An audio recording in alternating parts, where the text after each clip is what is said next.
James was enjoying his life on the island of Sodor, but he still had a lot to learn. "You're a special mixed traffic engine," said Sir Topham Hatt. "You can pull coaches or freight cars quite easily, but you must learn by your mistakes." James knew what Sir Topham Hatt meant. He could well remember that dreadful accident on his first day. "Be careful with the coaches, James," said kind little Edward. "They don't like being bumped." Everyone came to admire James. "I'm really a splendid engine," he thought, and suddenly let off steam. Whoosh! A shower of water fell on Sir Topham's nice new top hat. Just then the conductor blew his whistle, and James thought they had better go. Go on, he puffed to Edward.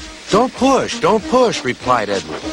The coaches were grumbling too. Don't go so fast, don't go so fast. But James didn't listen.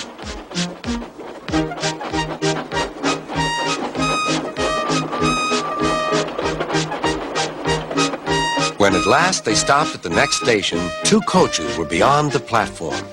They had to go back to let the passengers out. But no one seemed to know about Sir Topham's new hat, so James felt happier. Presently, they came to the station where Thomas was waiting with his two coaches. Hello, James, said Thomas. Feeling better? That's good. Oh, that's my conductor's whistle. I must go. I don't know what Sir Topham Hatt would do without me to run this branch line. And he puffed off importantly. Edward and James passed the field where James had had his accident. The fence was mended and the cows were back again.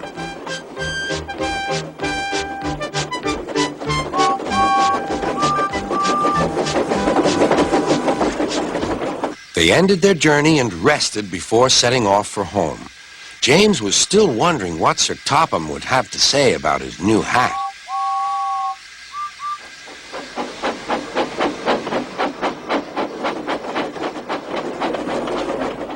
Next morning, he spoke severely to James. If you can't behave, I shall take away your red coat and have you painted blue. James didn't like that at all. He was very rough with the grumbling coaches as he brought them to the platform. Don't talk, come on. Gordon never has to fetch his own coaches, he thought to himself, and he's only painted blue. To make James even more cross, this time no one came near him. I'll show them, he thought. They think Gordon is the only engine who can pull coaches.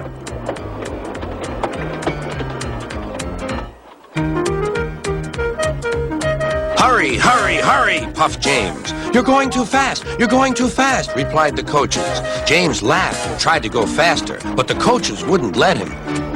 We're going to stop, we're going to stop.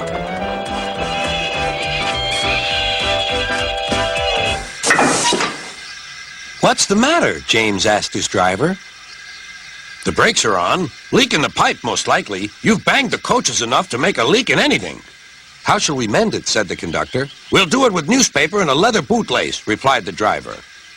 Well, where is the bootlace coming from? Asked the conductor. Ask the passengers, said the driver. You have a leather bootlace there, said the conductor to a smartly dressed man. Please give it to me.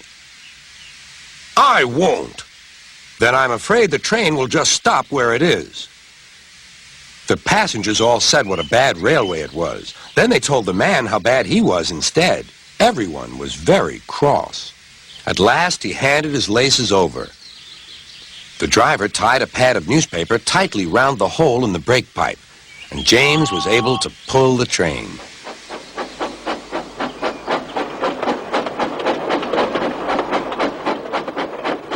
But he was a sadder and wiser James and took care never to bump coaches again.